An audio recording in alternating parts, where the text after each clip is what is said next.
Empaths, caretakers, rescuers, fixers, you need to hear this.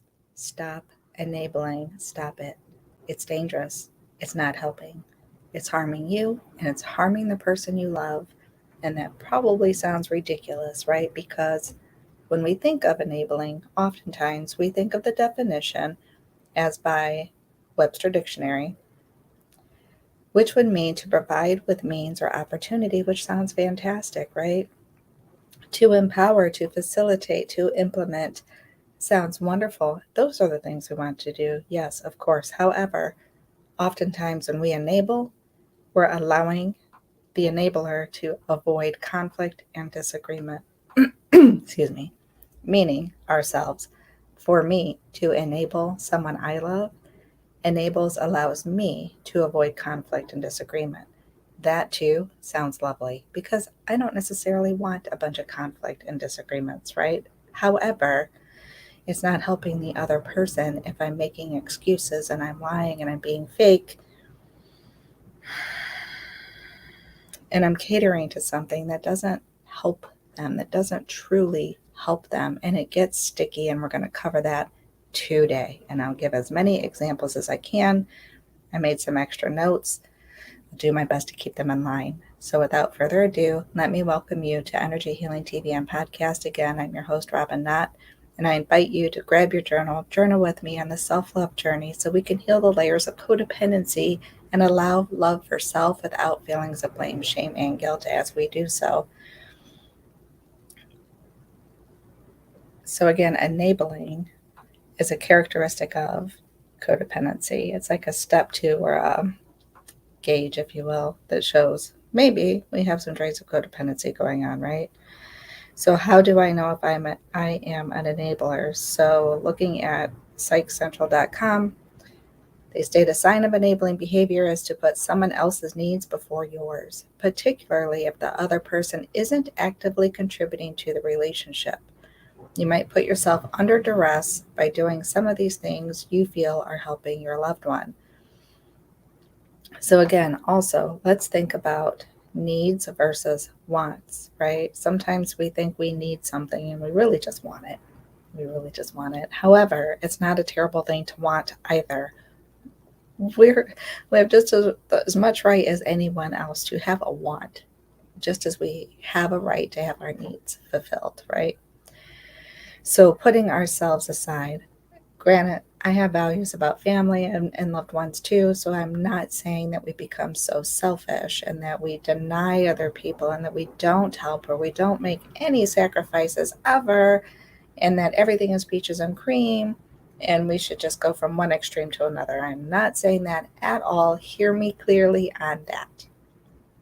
However, if you are completely denying yourself and you're not getting your needs met and you're starting to feel sick because of it, or you're just super depressed because of it, or stressed out, that's not good for you. That's not healthy for you or the other person. Here's another thing with the other person.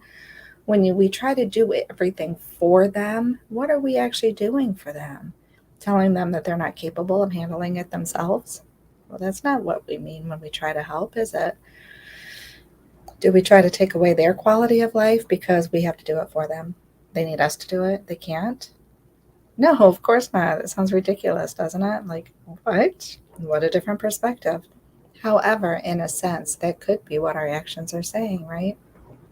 So one great example in this whole thing before this live today, this episode today, in my own situations, right? So past situations and my current life. So when I think of my mom, I'm here to help. I'm here to empower. I'm here to help. I'm not here to do for. I'm not here to take it all on. I'm not here to enable in an unhealthy manner for her and or me, right? What quality of life does she have if I just rush in and go, no, Mom, I got it. No, Mom, I got it. I've done that, right? No, I've got it. I got it. I got it. You don't have to do anything.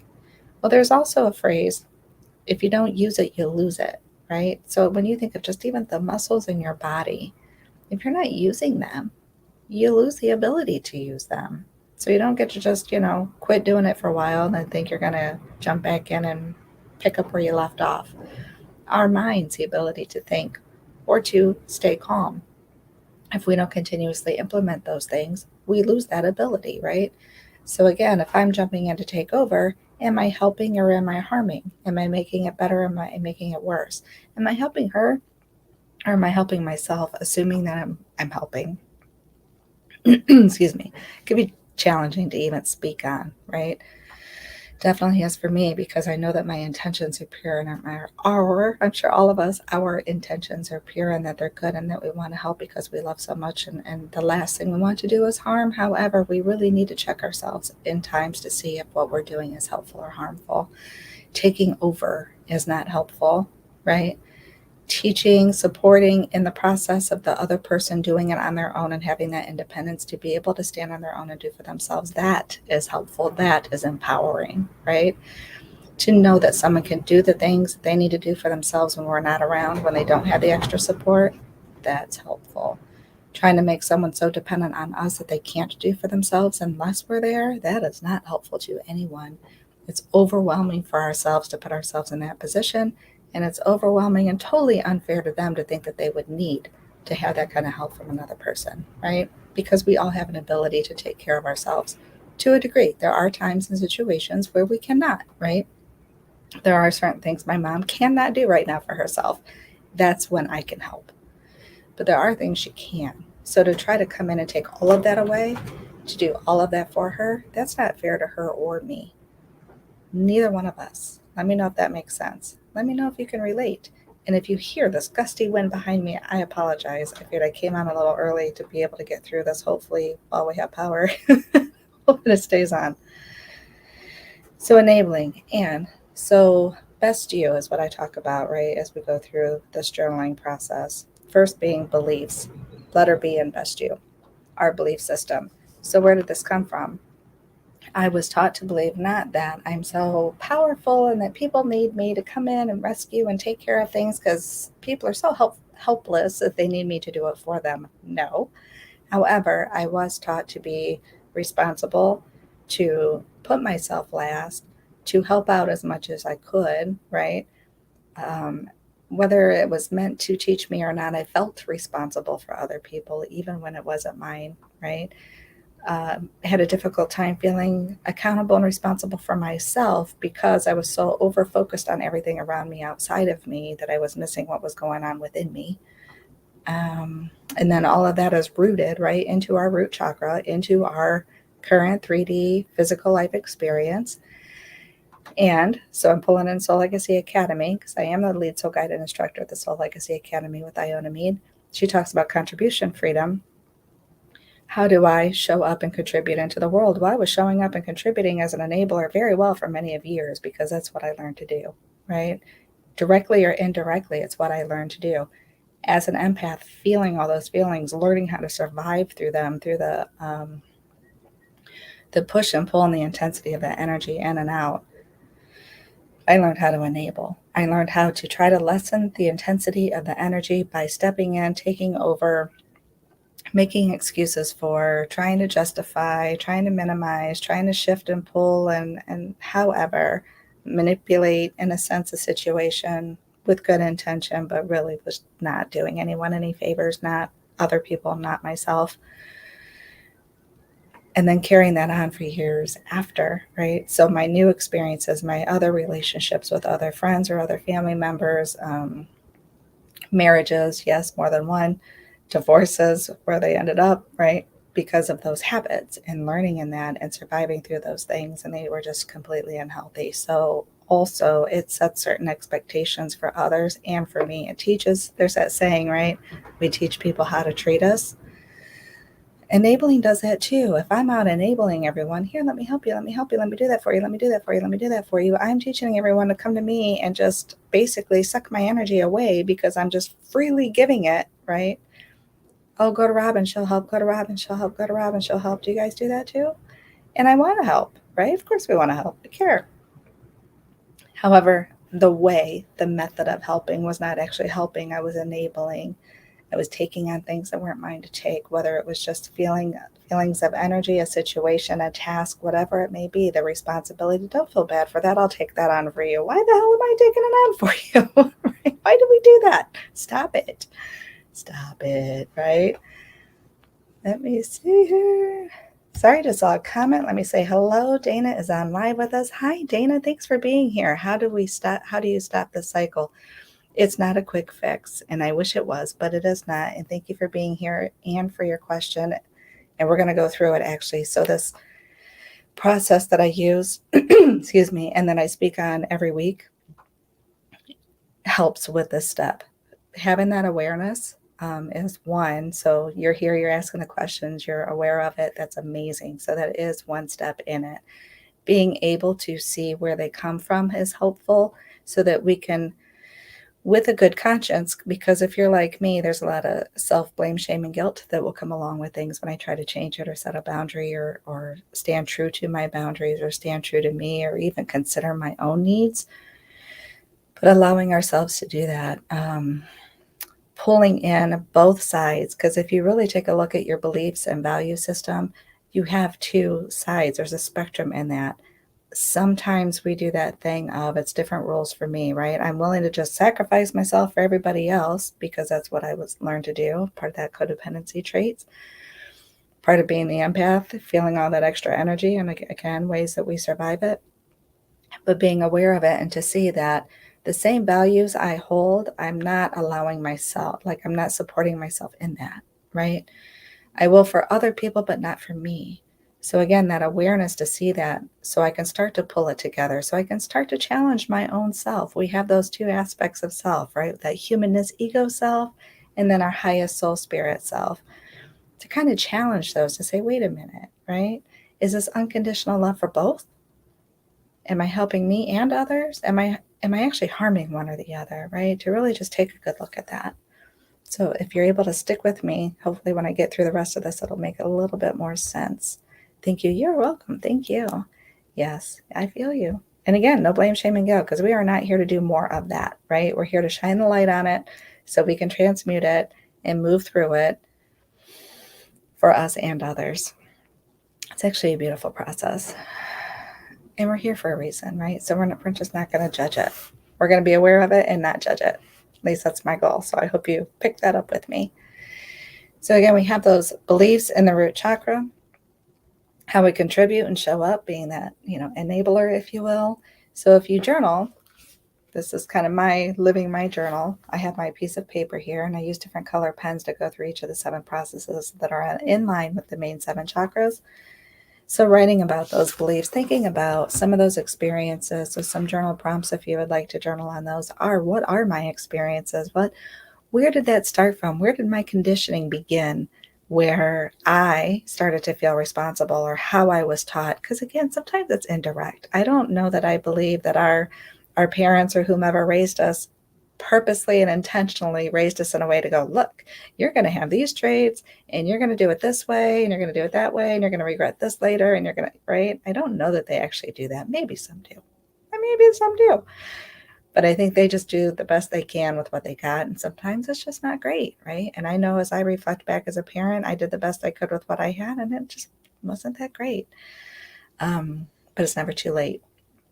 So what were my experiences and what beliefs did I acquire from them? Because again, I have a strong belief in free will and accountability.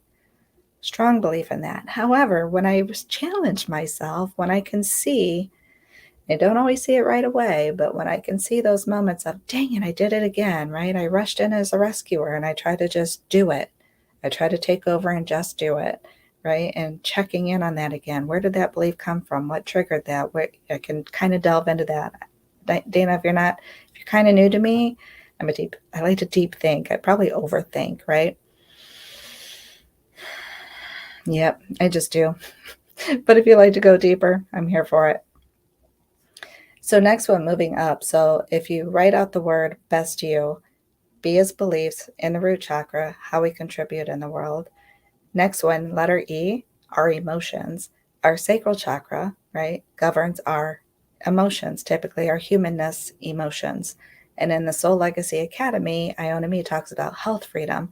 So our emotions definitely affects our health in all the ways, and our health affects our emotions. So example being, if I eat a really heavy meal, I can feel really heavy like literally bleh, ready to just sleep and no motivation. I might even start to down myself, oh, I ate too much. I shouldn't have done that. Blah, blah, blah. Weight has always been a thing, whatever it may be, however I want to beat myself up with it. And then vice versa. If I'm already feeling low, maybe my mind is, I got that negative mind chatter going on and I'm feeling kind of heavy and depressed and icky or I'm downing myself or something. Then I might start to emotionally eat. I like to do that. I still do. Say I used to put it in past tense, but it's true. I still like to do that. Still working through that, right? We heal in layers, so we don't get to do it all at once. I guess we could. I haven't figured that out yet. I heal in layers, so I can only teach in layers, right? But all of this in our sacral chakra and our emotions. So when I think more of our sacral chakra, I think of reproduction, right? Like physically, literally reproduction, and also how we reproduce in our reality, how I repeat cycles, how I produce or reproduce and create, right? We talk about creativity in the sacral chakra, how I'm creating my 3D human life experience. What does that look like? And for me, as an overthinker, emotional being, empath, feeling other people's emotions, I've used those emotions to create my reality. I've used those emotions, and forgive my voice, I burn incense when I do my lives, and I'm like choking at times on the smoke. I can feel it. But I create my reality by my emotions. So whether it's accurate, true, like whether another person has a certain intent, I think it is. I feel a certain way, whether it's mine energy I'm feeling or theirs, because I haven't always learned to separate that. And sometimes I still don't think to separate that before I make an assumption or a judgment, if you will. So then I create my experience based on that, right? Oh, things are terrible right now, and this is how it's feeling, and this is what I'm reproducing and creating in the sacral chakra. So let me know if that makes sense for you too. So being aware and mindful of our emotions, call those out too. And when you think of an emotion, think of one word: sad, happy, love, lonely, hungry, tired, any of them, right? What feeling or emotion, but think of them as a one word thing when you try to identify what they are. And it also, for me, helps to do that and to separate, right? So when I'm enabling, like, and taking care of my mom, and she's had some just changes, recently with like breathing stuff. So learning to do that, it's something new, something different. And she had some uncomfortability about learning that, right? So I was doing it, and it's like, nah, can't just step in and do it, right? Show her how to do it. What if I'm not here and she needs it? She needs to know how to do it, right? She doesn't need to rely on me to do that one. So what was I feeling in those moments, right? I was nervous. I did have that compassion. There was love, there was care, because I wanted her to have what she needed, right? But then again, I had to challenge it and make sure I was checking myself. Was I nervous? Yes. Is there a level of fear of, maybe she won't understand and then she'll have to do without when I'm not here? Yes. But then to truly be supportive and empowering in that situation is to just do it with her a few times, or to be there while she does it, to be able to ask a question, to be able to check on it, to make her feel more confident, and to reassure myself that she can handle it when I'm not here, right? That is helpful for both of us. For me to keep jumping in and taking over is not, right? That would be dangerous, like literally dangerous for her. If you think about that, if someone needed a breathing treatment and literally could not do that for themselves, set it up, how dangerous would that be, right? So sometimes we don't think about those moments of when we jump in to help with all good intentions and coming from a place of love and compassion and wanting to do the best. Sometimes it's harmful, right? Sometimes it's harmful. So then to be aware again of what those emotions are, and I'm working up the steps here on each piece of it. Let me come into these comments though. I want you to know that I see what you're saying, Dana. And where did we leave off here? Dana says, I can relate. Yeah. And I do too. Perfect sense. Great. I'm glad it's making perfect sense, right? So next one up then. Oh, journal prompts. Almost forgot to give those. Sorry. Asking yourself literally that question: what emotions do I feel, right? What emotions And then what are some opposite emotions? So if I'm feeling happy, what would it take, or why? That's what I want to go with, the why. What is making me happy in that moment, right? I feel happy to help, but I also feel happy to stay out of the way, to feel comfortable and confident and safe to get out of the way, right? Just kind of explore that a little bit. I'm not sure if that made sense, but explore that a little bit. As deep as you want to go. Like, I'll go really deep, probably too confusing deep, but so next one up, if you're following the chakras and you're following the word of best you, BES, S of best you is self-esteem. The solar plexus, which is the next chakra up from the bottom up in the main seven, solar plexus governs our self-esteem, right? Keep in mind though, heart chakra down, lower vibrational chakras. Heart chakra up, higher vibrational chakras. So solar plexus is still below the heart chakra, right? It's still a lower vibrational chakra. So when I think of self-esteem, I'm thinking in the humanness, right? Because our soul, our spirit, that unconditional love is like, we just are, we are love. And all this stuff that we're going through to try to heal around is based on our human experiences, our humanness, right? The way we think about things and repeat things in our human life experience is still part of that human thing. So even though we talk about a sense of power and control, it's really our humanness that feels power and control. So I have to check myself on that too. I don't like feeling down, of course, and having that low self-esteem, but I also want to be mindful to not overstep into an overinflated self-esteem, right? Putting on my superhero cape and being like all that, not trying to go that far either. It's that balance, right? Just an acceptance with some humility, right? Be humble. Ooh, can you guys see that smoke? It's like it. Wipe it away from my face for a minute. So self-esteem, solar plexus, in the Soul Legacy Journal, Iona talks about emotional freedom. Now, granted, I speak on emotions in the sacral chakra, but it's important to keep in mind with the self-esteem and solar plexus because it's also our thought processes, our thought patterns, and I can think of myself into an emotion practically at the drop of a dime. Have you done this? Have you been in that mood where you're like, oh, I'm going to listen to all those love songs and now I'm crying and maybe I feel lonely or whatever it may be, right? You hear you have a breakup, you go through the sad songs, you cry it out, right?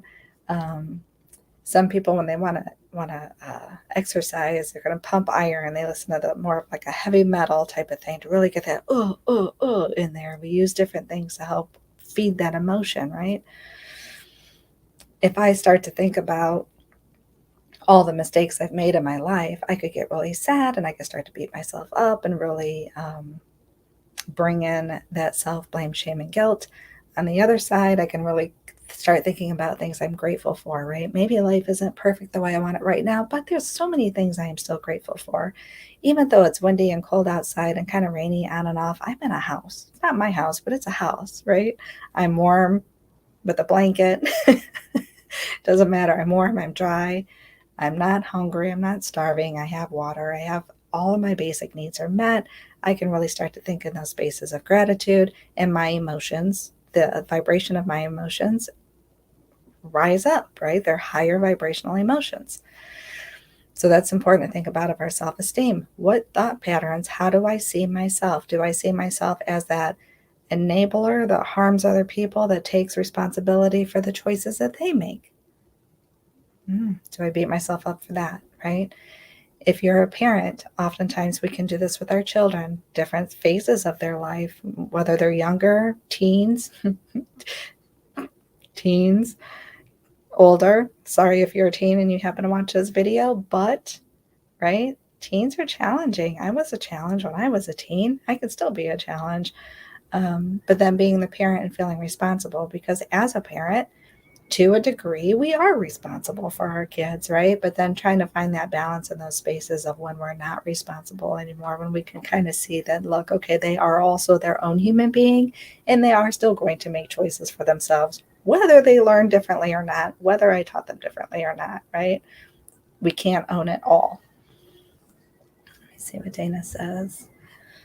Excuse me. Dana says, I can literally feel a block, a weight in my heart chakra. Yeah. I am new to learning about chakras and energy work. Is there anything I can do to try and dislodge this? Yes, and we will get to that. Excuse me, the smoke's going in my face.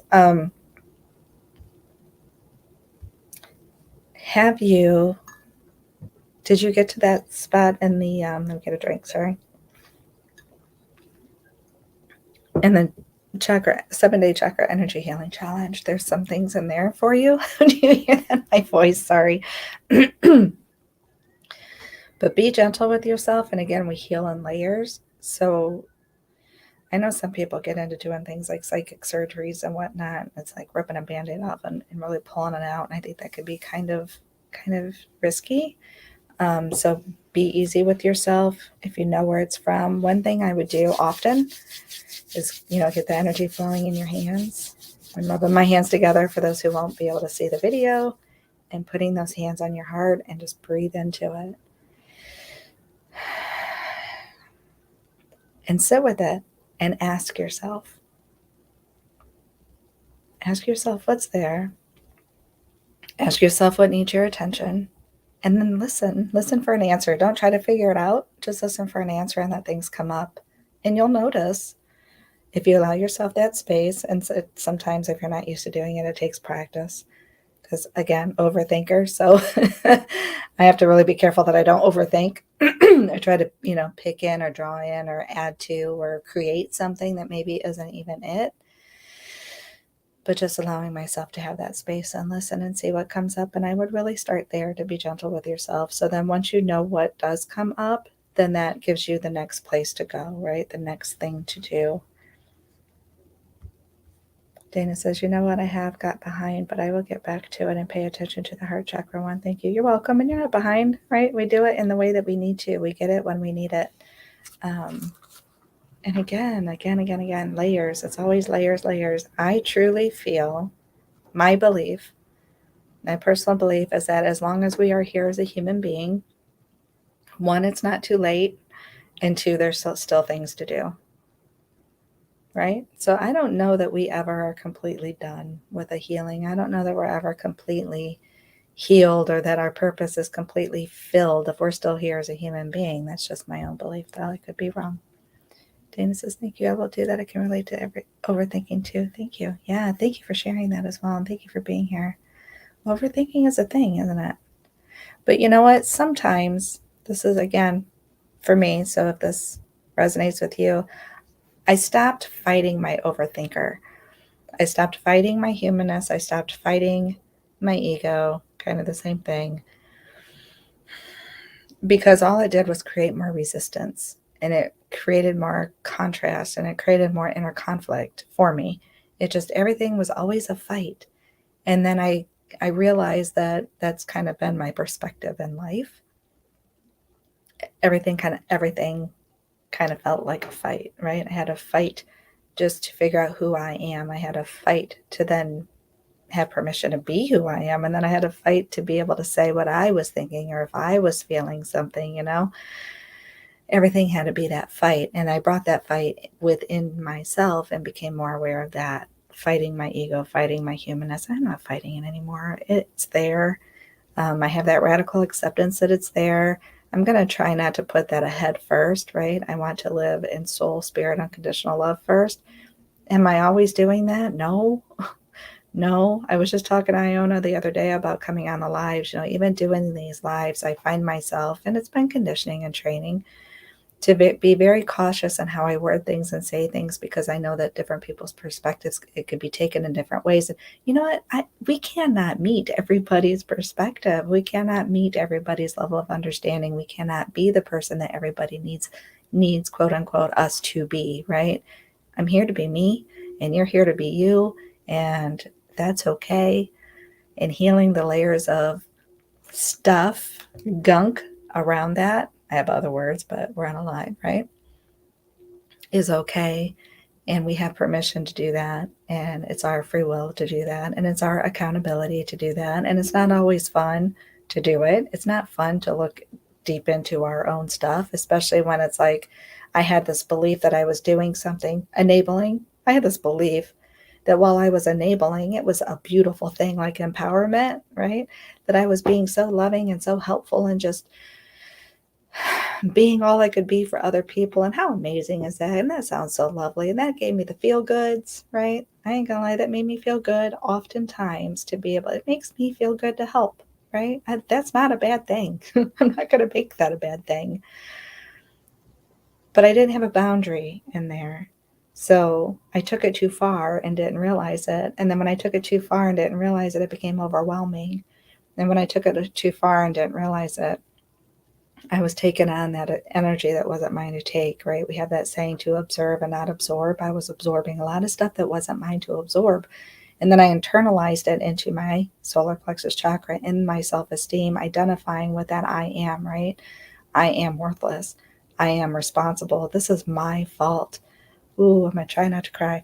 So, not that it's not okay to cry, but if I start ugly crying, you won't understand a word I say. When things happen and people I care about get hurt, and then I take that on and blame myself, that's hard, right? That's really hard. And it wasn't mine to take, right? So I want you guys to hear that for you as well. If you can relate to that as well, that that's not yours to take. You don't have to identify with that harmful person in the blame, shame, and guilt.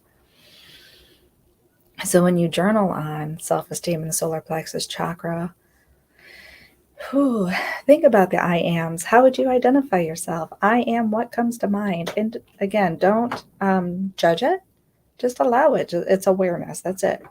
No expectation. It's just awareness.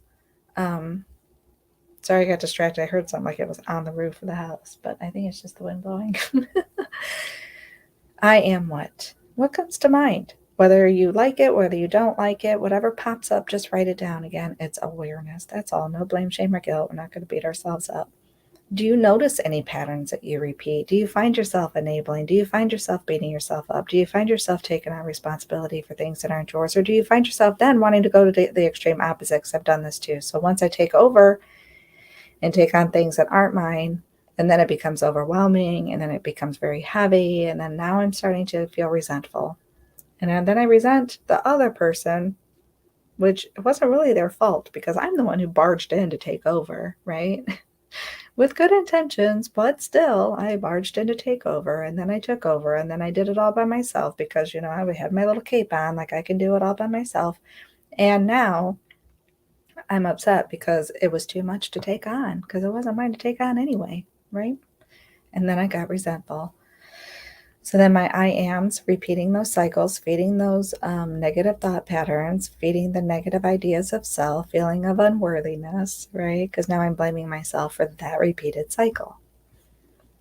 So Dana says, I have to jump off, unfortunately, but thank you for this wonderful talk. I will come back and finish watching a little later. Fantastic. So when you come back, it's good to see you back. Thank you for being here and for coming back. Next one up is the heart chakra. What timing, right? You just asked me about the heart chakra too. So best you, spelling it out, the T of best you is transformation. Transformation occurring in the heart chakra. Again, the heart chakra is the space where the energy of the lower vibrational chakras and the energy of the higher vibrational chakras meet, right? They kind of pass, whatever, blend together, move. It doesn't really stop. It's not necessarily separate. It's a place where we really unite, we unify within ourselves in this space, in the heart space. And in the Soul Legacy Academy, it's environmental freedom. So that environment within, as we talk about, right? Sometimes we talk about being imprisoned within ourselves. There's a song about that, right? My own prison. Within our own thoughts, within our own emotions, within our own perspectives, in that reality that we create and recreate within ourselves, right? However, when we're bringing in the energy of the higher chakras from unconditional love from God's source creator and meeting it with compassion and unifying in that space, then it's not so terrible anymore. Then we can set those boundaries, right? The boundaries that we can then be empowering and not enabling in that unhealthy, harmful manner, right? We can still show up with compassion and love. We can still help people. We can still be supportive. We can still, with boundaries for self and others. So we're not taking on the things that aren't ours to take, and we're not taking over things that are for other people to have, right? They came here Other people came here with their own purpose, with their own life experiences, with their own values, right? There's a lot of wonderful things that every person here meaning the earth plane, have. So if I'm enabling someone else, in a sense, not purposely, not with intention of, but in a sense, I'm saying, you can't do that. I'm, in a sense, projecting unworthiness onto you because you can't do that. You need me to do it for you, right? No, of course not. Of course you can do it. We all need help once in a while. We all need some support once in a while. That's okay. And we can help each other out. That's okay.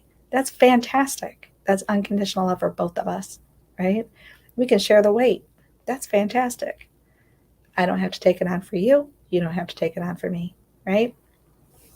Transformation, balance. Transformation is that space where, as we're looking down in all the lower chakras and we're starting to identify and shine the light on all that stuff and all that gunk and all those things and all those moments of, oh man, right? Ew, I did that. Snap, right? That's not what I meant to do. I don't like that part about me. There are things about me or my human I don't like, but I'm not going to turn my back on it and ignore it. I'm going to transmute it. I'm going to transform it, right? I can do something different. In every single moment, we have a choice. We have a choice. We can do differently. We can break cycles. And that's what I want to do, right? That starts in my heart space, that space of transformation. It starts there. Journal on that. So granted, there's not like a polar opposite chakra, as I usually speak on for the heart space. But again, we have that lower humanness, right? And that higher spirit self unifying together in the heart space. Where do we go from there? Where do we go from there? What's our next step? I caught myself enabling. Okay. I don't have to keep doing it.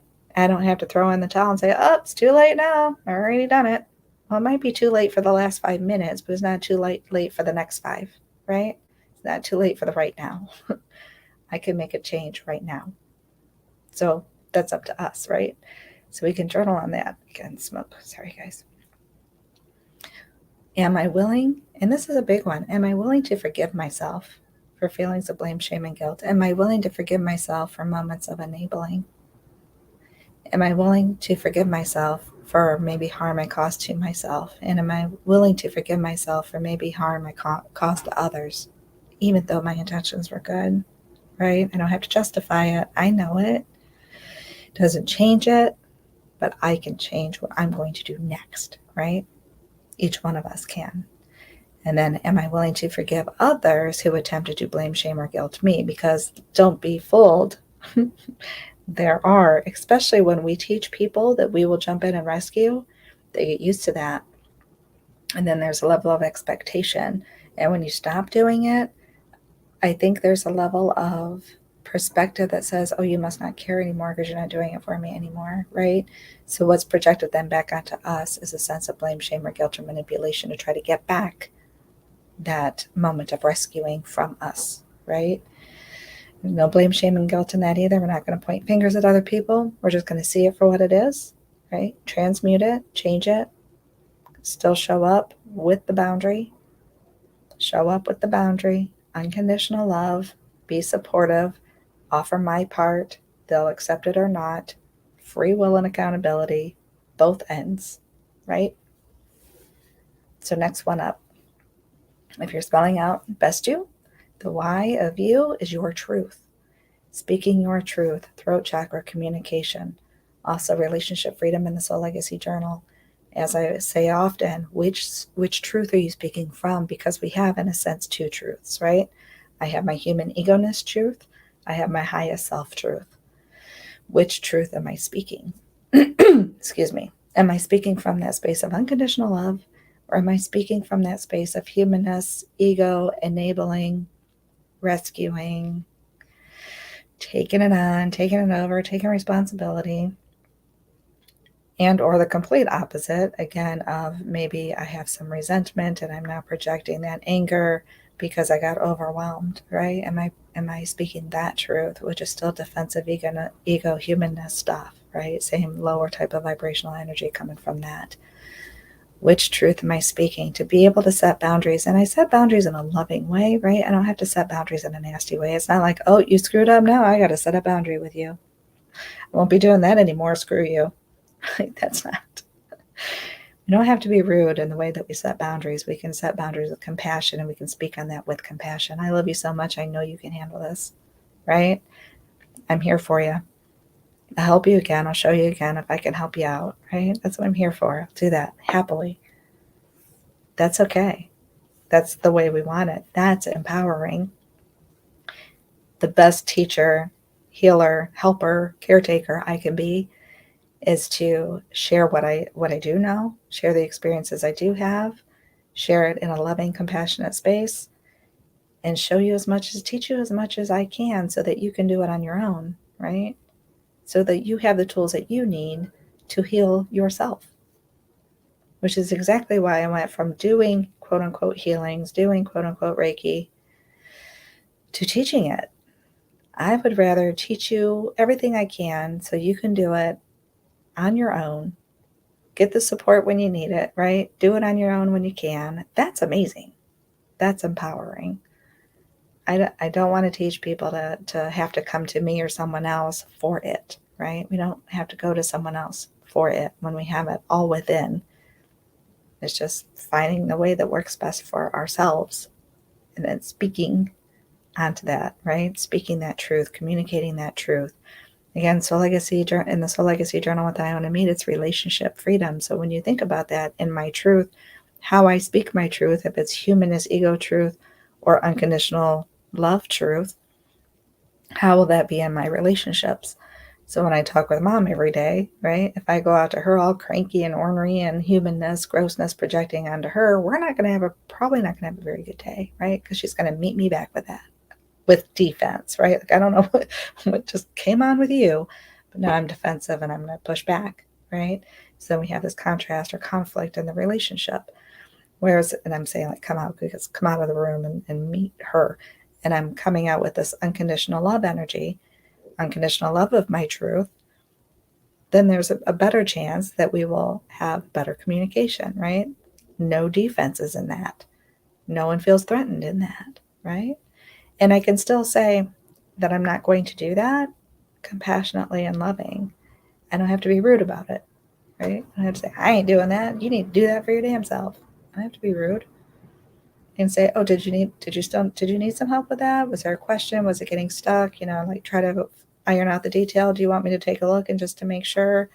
Right? We don't have to be jerkish about it. So ask yourself in your journaling prompts, am I willing?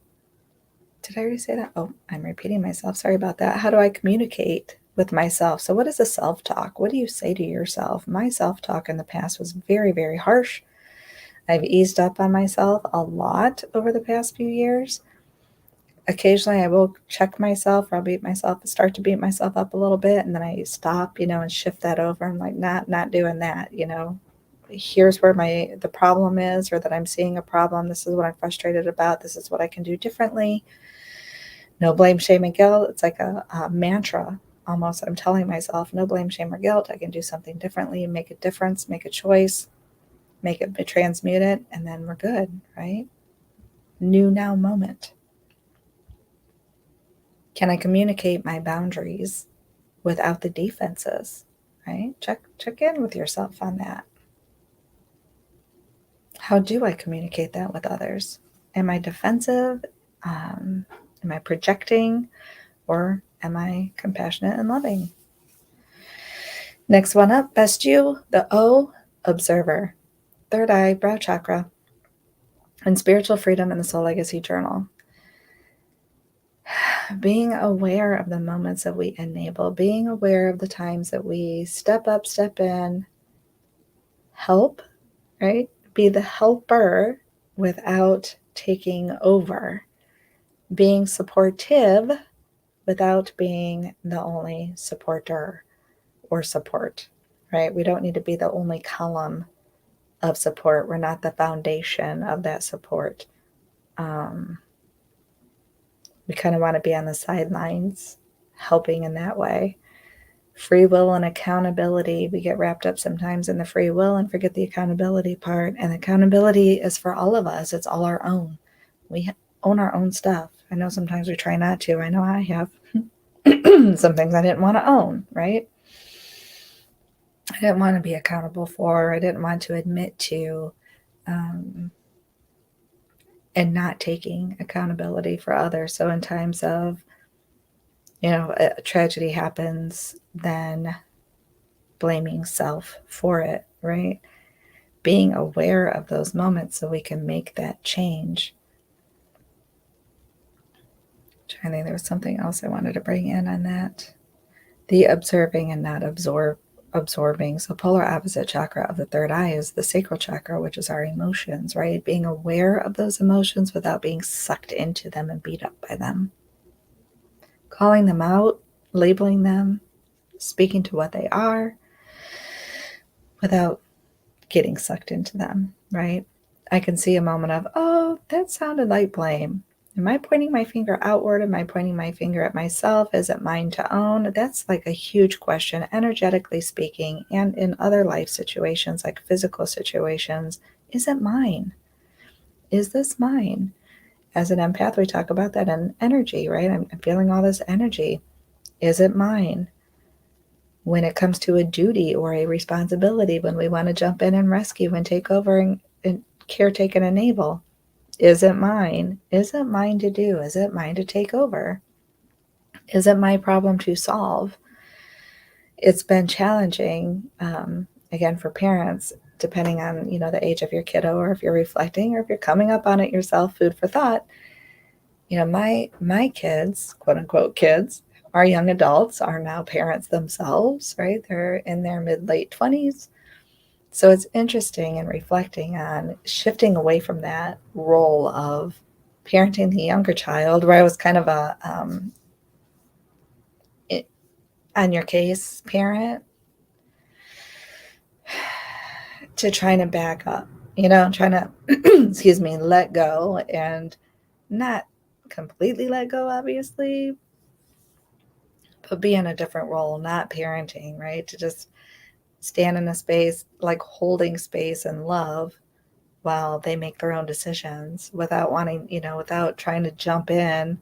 I don't have that mastered. I'm not going to pretend to, without trying to jump in and take over as the parent, right? To trying to back up a little bit, or not trying to jump in and take over as a grandparent, being, not overstepping the grandparent role of a parent role with their children, kind of thing. It's very interesting when you're in observer mode of watching yourself, watching your human self, you know, ebb and flow, I guess, in life.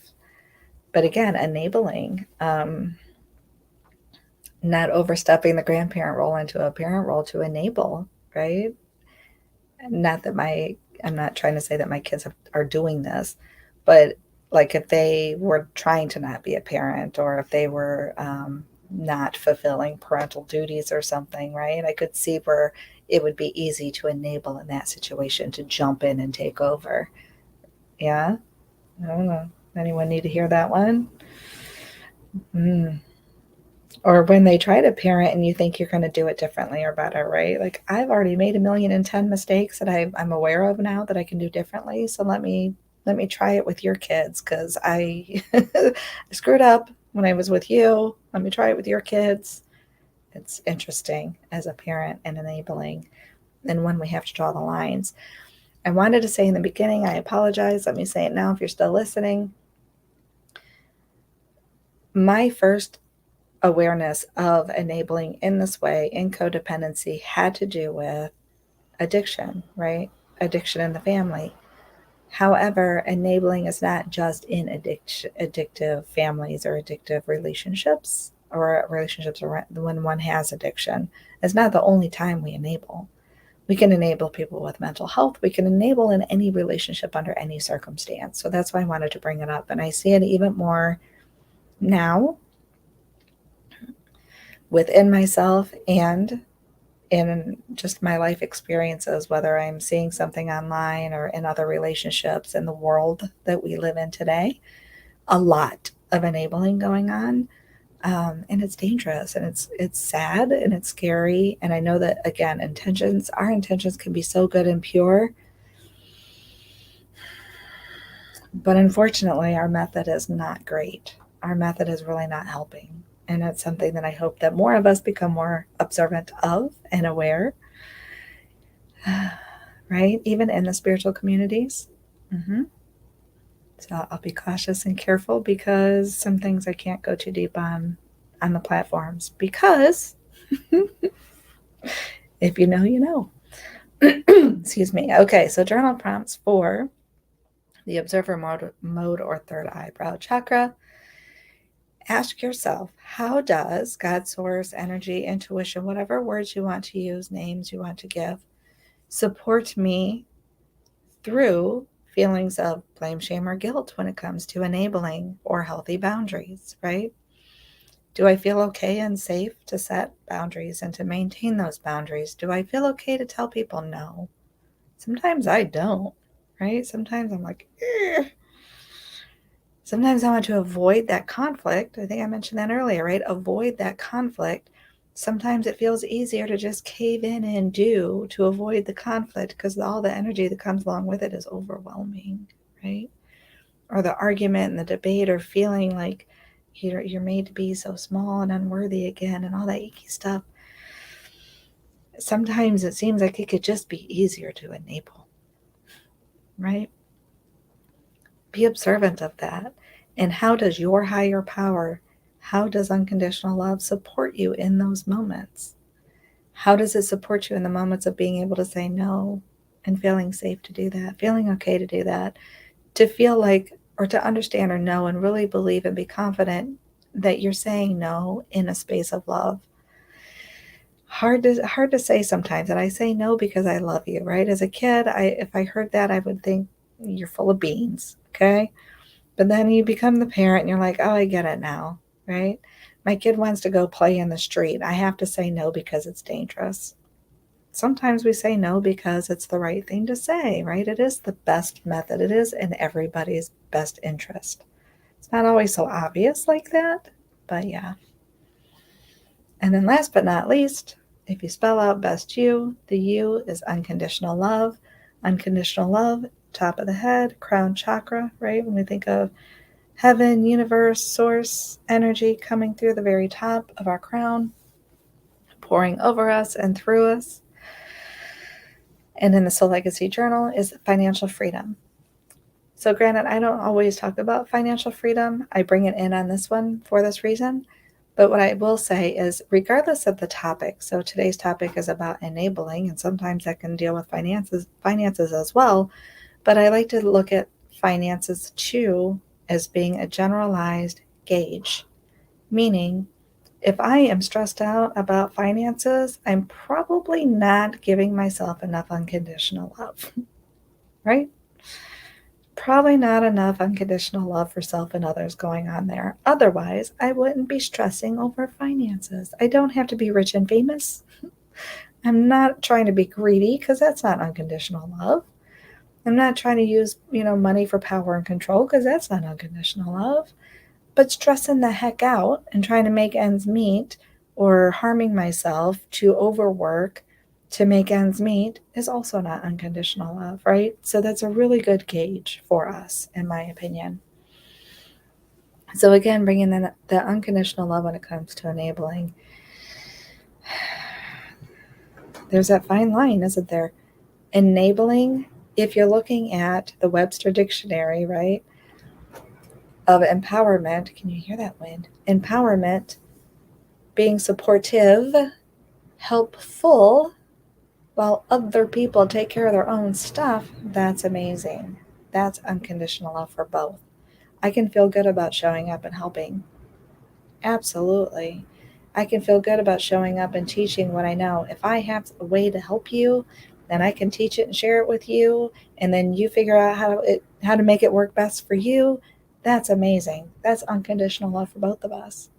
For me to try to step in with a magic wand that doesn't exist and say, come, I will heal you, that's beans. It's not. It's enabling. I don't even believe in that. excuse me, and it's not helping you or me, right? I'm trying to take on something that's not mine to take, and you're putting your, excuse me, own power, if you will. I don't love that word, by the way, but let's just say your own power, you're giving that away to someone else, right? If I have to go to someone else to do it for me, okay, here's a great example, sort of. I do not currently know how to fix my vehicle, right? I give my power away to my son when I ask him to do it for me, right? Is it fully enabling for him to do it? That would depend. Is there a give and take and exchange of energy? Like there's other things involved in that, right? But I'm trying to think of something concrete as that example. I give my power away if I have to rely on someone else to do it for me. Now, we pay people to do things for us that we don't know how to do ourselves, right? We don't have to be the end all be all, and that's fine. That's not complete enabling because we're taking a role and a part in that, right? I'm still being accountable to say, hey, I recognize there's something going on with my vehicle and then it needs to be fixed. Excuse me, and I'm not expecting you to do it for me because I'm a helpless victim. I'm talking with you and we either barter or I pay you, right? There's an energy exchange of some sort to fix it for me. So that's that balance piece in there, right? There's unconditional love for both. If I'm just expecting him to always look into it, check it for me. I end up on the side of the road with no gas because I wasn't paying attention to my own gas gauge. That's giving my power away and expecting someone else to do it for me. And if they actually did that for me, if he actually stopped every day to check my gas tank, that would be enabling and not helping him or me. That would become too much on him, right? To take on the responsibility of to take that extra time and making the extra trip to add that extra task on his day of his own things he has to do, to look at something that I can do myself. That part I can do myself, right? I know how to look at my gas tank. I know how to put gas in my vehicle.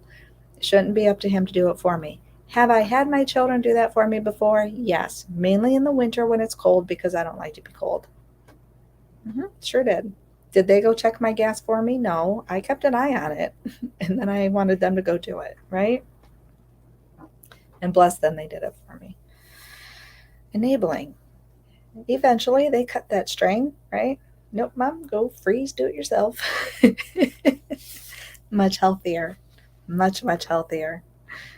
I like to have a little humor in there too. But anyway, I hope that makes sense. Unconditional love. We always have that moment to make the change too when we become aware, to transmute it, do differently, transform, right? I think of transformation, think of the butterfly transformation, the dragonfly. Love is a symbol of transformation, right?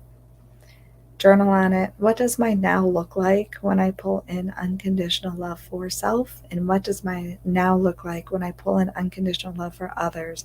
Do I see a balance? And if not, where? Because we can make one, right? What would it look like? What could I do differently? So there is more of a balance there. I don't mean to nitpick it and criticize every little step we make and thought we have and thing we do, but the things that we know that become into our awareness for whatever reason, the things that we know could use some adjustment that needs our attention, we can do that, right? So thank you for sharing your time and space with me. I hope this made sense. I hope I was clear on the difference of enabling between the healthy, balanced, compassionate, empowering way where each person is accountable for self versus the unhealthy, enabling way that's actually a trait of codependency that is unhealthy for both self and others, and how we can still show up in love, with love, for self and others to help transmute and transform that into a healthier relationship, to not enable in those unhealthy ways. I see another comment. Let me address that before we go. Hi, Marie. Thanks for being here. Marie says, thank you for your time and all the information you provided. So very helpful, informative. Have a blessed day. Thank you, and have a blessed day as well. I'm glad it was helpful and resonated with you. I will be back next week. I hope you have a wonderful day, evening, whatever time in the world it is for you. So much love.